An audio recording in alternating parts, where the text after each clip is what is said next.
Sunan Pakubono II. Pada saat itu, kerajaan dikuasai oleh Belanda. Akibatnya, timbul peperangan di mana-mana. Sunan Pakubono II sudah tidak dapat lagi mengatasi masalah yang ada di kerajaan. Akhirnya, Sunan Pakubono II mengadakan sayembara. Barang siapa yang dapat mengalahkan dan mengusir Belanda dari kerajaan Mataram, maka akan kuberi hadiah tanah kekuasaan. Pangeran Mangkubumi mendengar sayembara yang diadakan oleh Sunan Pakubono II. Beliau lantas mengikuti sayembara tersebut. Akhirnya, Pangeran Mangkubumi berhasil mengusir Belanda dari kerajaan Mataram. Pangeran Mangkubumi segera ke kerajaan Mataram menemui Sunan Pakubono II untuk menagih janji. Ketika Pangeran Mangkubumi bertemu dengan Sunan Pakubono II, tiba-tiba datanglah Patih Pringgalaya, mempengaruhi Sunan Pakubono II agar membatalkan memberikan hadiah kepada Pangeran Mangkubumi. Sunan Pakubono II terbujuk rayuan Patih Pringgalaya. Pangeran Mangkubumi tahu jika semua ini ulah Patih Pringgalaya yang sudah bekerja sama dengan Belanda.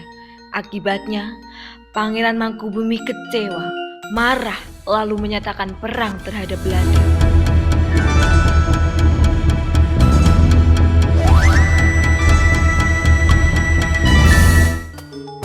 Semula, Pangeran Mangkubumi selalu menang dalam peperangan tersebut.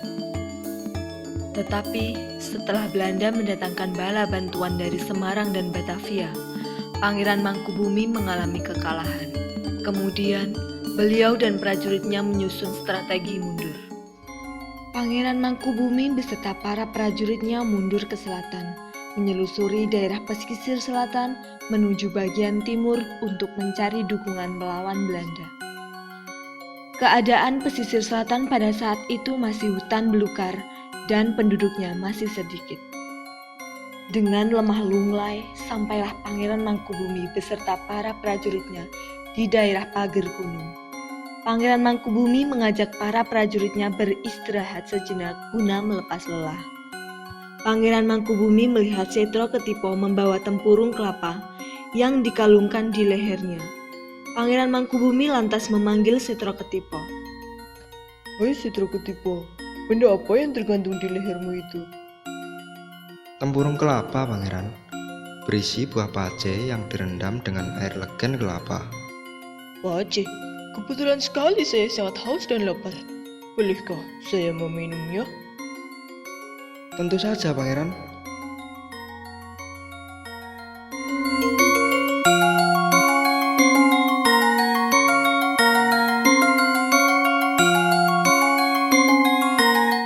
Ajaibnya, setelah meminum dan memakan buah pace yang telah direndam dengan air legen buah kelapa, perlahan-lahan kekuatan badan Pangeran Mangkubumi kembali kuat dan segar. Di samping itu, rasa lapar dan dahaganya juga hilang seketika. Apalagi pikirannya jauh lebih jernih dan tenang seperti saat menang perang. Semangat berjuang pun tumbuh kembali. "Setro Ketipo, mantra apa yang sudah kau masukkan ke dalam rendaman buah pace ini? Ajaib sekali buah pacemu ini." Mohon ampun, Pangeran. Saya tidak memasukkan apa-apa. Apakah buah pace yang saya berikan tidak enak, Pangeran? "Jangan takut, Setro Ketipo. Aku tidak akan memarahimu. Tapi sebaliknya, aku sangat berterima kasih kepadamu." Pangeran Mangkubumi memanggil semua prajuritnya. Hal itu membuat Setro Ketipo semakin bingung dan ketakutan. "Wahai semua prajurit-prajuritku, ketahuilah, setelah saya memakan buah pace telah direndam dengan air legen buah kelapa pemberian Setro Ketipo, kekuatan dan semangatku pulih kembali, serta hati dan pikiranku kembali tenang. Dengarkanlah, saya berjanji, apabila kelak saya menjadi raja di Yogyakarta, kalian semua akan saya beri hadiah dan pangkat. Dan kamu, Setro Ketipo, berkat buah pace yang telah engkau berikan kepadaku, maka daerah Pace Sapangitan ini akan kuberikan kepadamu dan harus tetap ikut di bawah kekuasaanku." Seketika, suasana menjadi gaduh.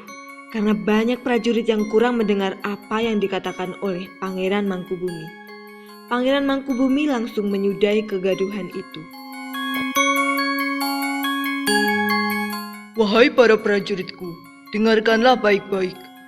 Agar daerah Pace Sapangitan ini dapat mudah diingat oleh semua orang, maka mulai saat ini daerah ini aku namakan Pacitan.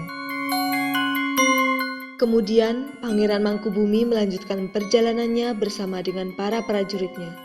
Kini, daerah yang dulu dikenal sebagai Pace Sapangetan menjadi Kabupaten Pacitan seperti sekarang ini.